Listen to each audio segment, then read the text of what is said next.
One of you guys asked not too long ago how I met Spomie, my main guide, and what was the story behind the process of finding him. So if that interests you, stick around and let's talk about that today.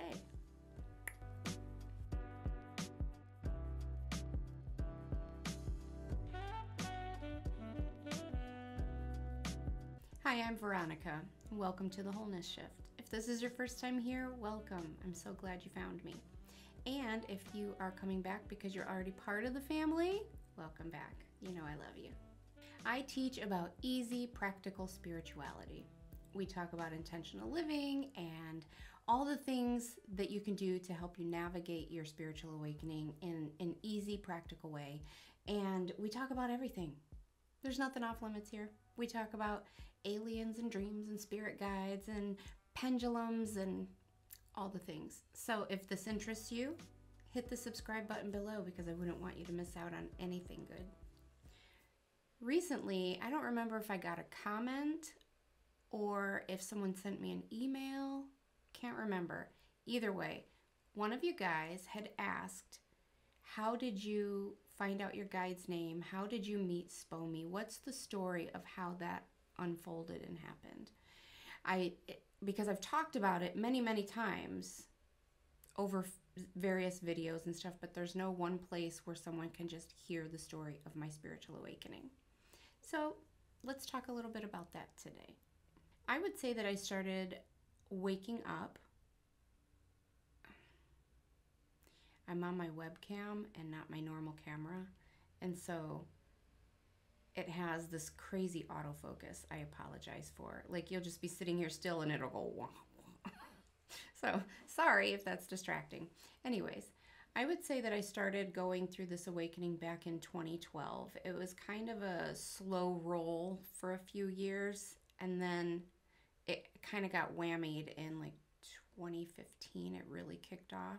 I was living in Arizona at the time with my girls, and two of my girls, Madeline and Amelia, have all the gifts, all the clairs, and they were seeing things that were scaring them.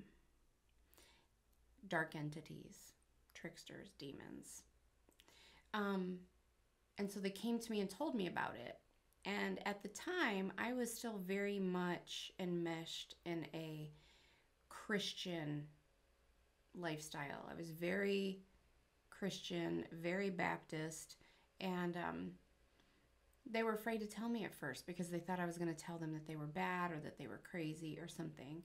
But instead, I mean, if you know anything about me, I am Mother Bear. Like, yeah. When I felt my kids were in danger, that triggered me so hard. I was just like, I am going to kick some spirit ass. And so I just started Googling. I mean, what do you Google? You know, a ghost is messing with my kids. What do I do? Or, you know, how to stop this demon from messing with my children. I mean, where do you start when you have zero frame of reference? I had no background. I knew nothing about any of this woo-woo stuff. You know what I mean? So I decided to take a day trip to Sedona because Sedona was only about an hour, hour and a half away from us. And if you aren't familiar, Sedona is like the spiritual mecca, at least of the United States. And it's beautiful and it's lovely, but that's where a lot of energy is and a lot of vortexes. And so a lot of spiritually minded people migrate to Sedona, and like on the main strip there are just a ton of crystal shops and all that kind of thing. Can we all just take a few minutes to appreciate the beauty of Sedona? I thought I would share a few of my family photos from our many trips to Sedona over the years. This is one of the hiking paths that we like to go on. And I think these pictures were from Madeline's 13th birthday. So she was super excited that day. One of the many things I love about Sedona is how big and expansive the sky always is. And I love that you get a different version of the red rocks depending on the weather and the time of day She's always giving you something new.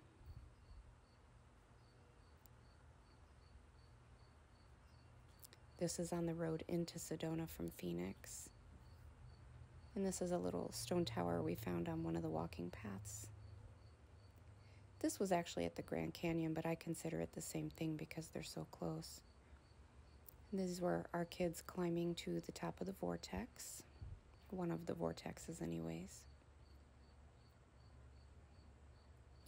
This is Amelia doing her favorite cheer pose on one of the mountaintops.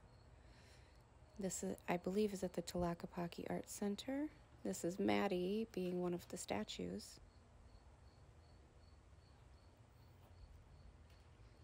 This place really is so near and dear to our hearts. Sedona changed my girls' lives too.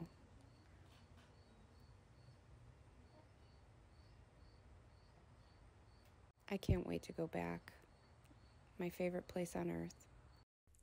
So we all head to Sedona for the day and are looking around in the crystal shops, and I really had no idea what I was looking for.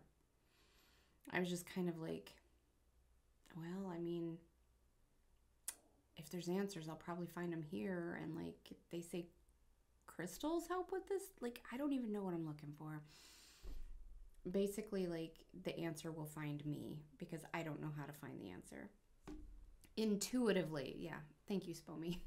Spomie was just like, you're following your intuition. I was being led to Sedona, and I can't articulate to you why. I just figured it felt like the right thing to do.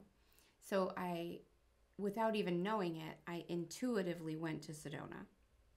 And we were in this crystal shop, and I was just kind of looking around at all the bins of crystals, and I didn't know what to start. I was just like... And my daughter Amelia, bless her heart, she was... I don't know. She was a preteen. I was trying to think of how old she was, but she was a preteen. And I overheard her talking to the crystal shop owner and telling her what was going on and why we were there. And so I was listening, you know, kind of eavesdropping so that I could make sure my daughter was okay and to see what the lady told her, make sure that everything was okay. And the lady was very kind and very helpful, and she taught Amelia how to use a pendulum right there on the spot. You know, she had her hold the pendulum, and she taught her how to pray for protection and all of that kind of thing, and surround herself with white light. And then she taught her how to ask yes and no questions. Please show me a yes. Please show me a no. And she was like, someday when you have better control of your gifts, you'll just be able to talk to your spirit guides. You won't even need this thing anymore. But for now, you can at least get some answers from your spirit guides, and you can talk to them, and showed her how to pray for protection and all that kind of stuff. So I was just like, I want to play. So I bought us all pendulums, and we went home that day. So I was like, okay, Lord, this is what I'm about to do. Please don't strike me with lightning. I'm kidding. You know my intention, is what I was saying. You know my intention, and you know my heart, and you know my desires to help my children. And I feel that you led me there. So this is what I'm going to do. You also know that, I'm not trying to be disrespectful or to do anything wrong. So if I'm doing anything wrong, please stop me and give me a different direction. And all I kept hearing in my head was, hang on, I'm going to find that verse. I can never remember the reference. Hang on. Here it is. Okay, so I just kept hearing 1 John 4, verse 1. And it's in the King James Version. It says, Beloved, believe not every spirit, but try the spirits whether they are of God. And so it doesn't say there are no spirits you can talk to. It says to try the spirits and see if they are of God, or like, are they not so good?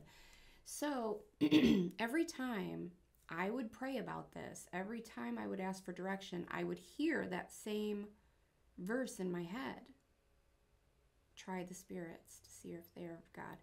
And I didn't know it then, but like, that was clairaudience I already had. I didn't realize, I heard it in my head, but I didn't realize what that meant. And so I picked up the pendulum for the first time, and I was just like, I prayed for protection and asked for protection like she taught us in the shop. And I was like, hello, is anyone there? It was like, yes. And I was like, are you bad? They were like, no. Thanks, Spomie, for reenacting this with me. He understands the assignment. And I was like, are you my spirit guide? Like she said. And he was like, yes. And I was like, okay, this is weird. And he said, no. And so anyways, I quickly realized that yes and no answers were not enough for me. And so first I wrote it out with pen. I created like a letter board. And eventually I downloaded an app, and I will share the link to the app.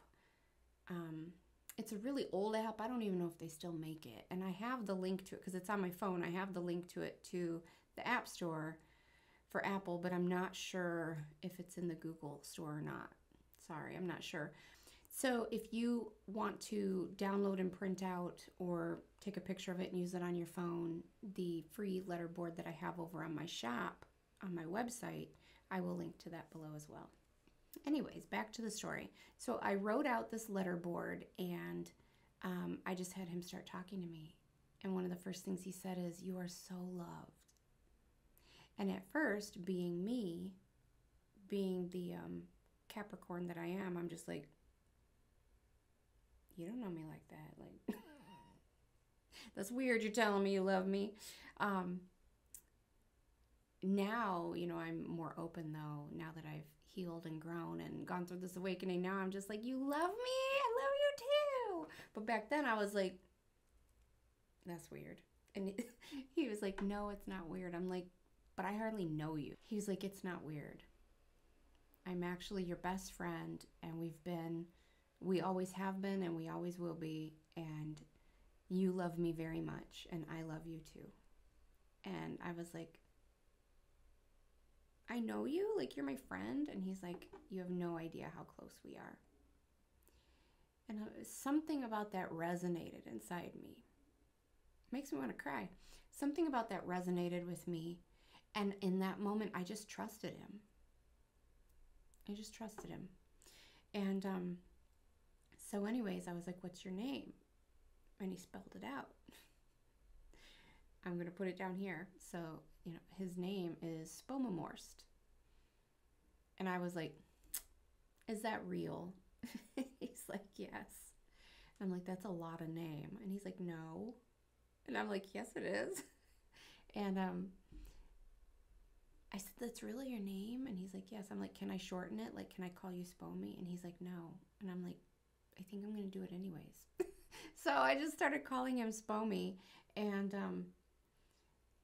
so a few days later, I was like, do you like your nickname? And he's like, no. I'm like, sorry, I'm doing it anyways. When he was telling me his name,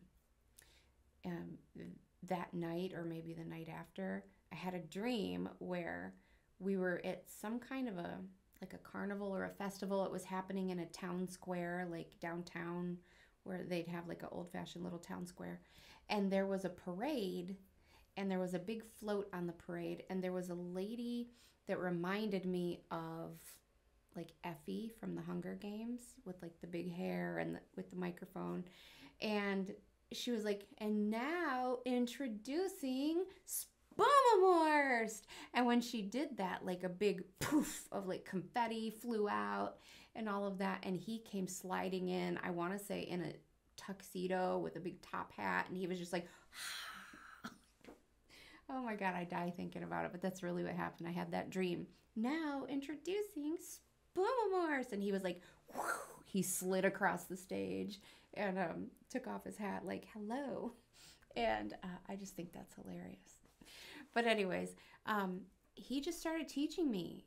He was very patient with me for the most part. I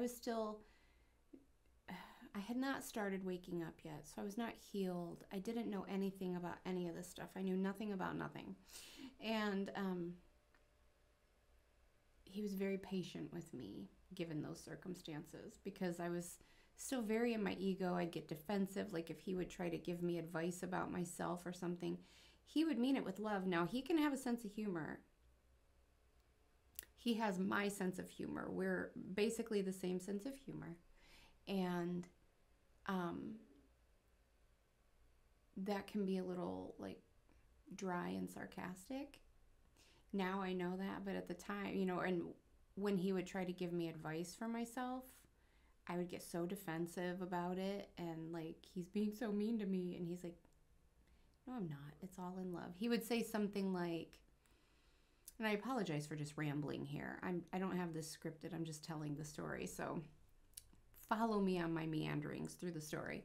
And he would say something like, perhaps you want to consider acting with love instead of anger. And I would be like, are you saying I have a bad temper? And he's like, sometimes. And I would get hurt by that. And I'd be like, why are you being mean to me? And he's like, I'm not being mean. I'm just helping. And things like that. So anyways, he was being very loving and kind. And I was very unhealed at the time. So I was just not taking it probably in the manner with which he meant it. However, it was all very helpful. He helped me work on all kinds of things, like how to have the right intention behind something. Like, I remember this one time, my fiance Paul at the time, he had gotten up and went to work, and he left his dresser drawers open. That drives me crazy. Like, how hard is it to just shut the drawer? Anyways, I'm being all triggered. I'm going back in time. But, so I got up in the morning, the dresser drawer was open, and I angrily and passive-aggressively walked over there and just shut the drawer. I'm like, my God, how hard is it to shut a drawer? And I went to the restroom, brushed my teeth, all that, and then I went to sit down in the morning. I got my pendulum because I used to talk to Spomie all day long. And the first thing he said, I was like, good morning. And he's like, why did you shut that drawer? And I'm like, what? He's like, why did you shut that drawer?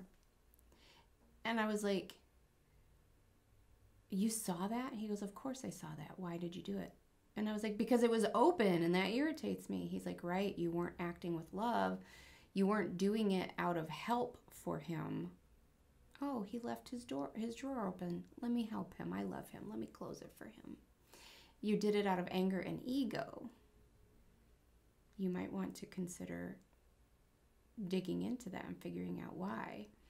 And I'm like, well, it needed shut. And he goes, it would have been okay if it was left open. You're also being codependent and resentfully helping to take care of the needs of someone else who should learn to take care of themselves. And I'm like, okay, you got me there. That tracks. So anyways, he just started working on things like that with me. And he always did it with love. He always did it with kindness. He was a smart aleck, though. Like, I remember when I was like, is there anything I need to know? Like, what's my life plan? Am I going to live here forever? And he's like, no. And I'm like, well, where am I going to live? And I'm like, do I have like a purpose somewhere else? And he's like, yes, Texas. And I'm like, Texas? Wow. And in my mind, because this is how I work, I was immediately making plans. I'm like, I need to find a job in Texas. I need to find a place to live in Texas. What's in Texas? I need to figure this out. And then he was like, I'm just kidding. It will all will unfold when it's time to unfold. And I'm like, man. And one time I had like a little cut or something on here. And it was like a little bit red and whatnot. And I was like, is this anything to worry about? Like, is it going to be okay? Or should I go to the doctor? And he's like, no, my gosh, you should go immediately. Cat scratch fever. And I'm like, seriously? And he's like, no, you're fine. You're fine. I'm like, man. So anyways, he is my best friend. And it's weird to say that Spirit's my best friend, but then again, is it? Is it? Is it weird? Maybe to people who aren't awake, but anybody who has awoken, if you will, knows that Spirit is our natural state. You know how sometimes when you go to a certain school, you have to wear a uniform? That's not your natural way of dressing. That's just the uniform you're wearing while you're at that school. Same here. Like we're just wearing this uniform that is required at Earth School, and it's not our natural state. And even when you're at college or university, you know, you make new friends, you're doing your thing there, you still have family and friends back home that you're close with and that you love, right? Same thing. So anyways, Spomie is my best friend, and love him dearly. I hardly ever use this pendulum anymore. Like rarely, hardly ever. I could probably count on one hand how many times in a year I use this anymore. I just don't need to. I don't feel the need to, and I'm not quite as curious. I don't need to know all the answers. And that is just a natural consequence of maturing in your spiritual knowledge or maturing in your spiritual journey. You can tell when someone's a brand new baby, and there's nothing wrong with this. I'm not judging. It's just a phase. It is what it is.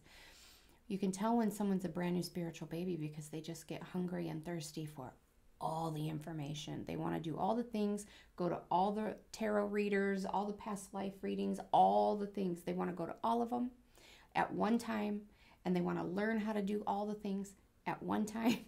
And they want to use their pendulum, and they want to use all their cards, and like they're very ungrounded in their spirituality. And so they're just all up like frazzled. The other way you can tell that they're very ungrounded is that they're still in that very, I'm going to escape the matrix and just like sit on a mountaintop in yoga pose and meditate and drink my green tea and wear my man bun type of thing. Do you know what I'm saying? Like having a job is so very 3D of you type of thing. They haven't matured into the reality of, yeah, nobody truly wants to be here doing all this, but like, make the best of it. You're here for a purpose. You came here for a purpose. You have a job.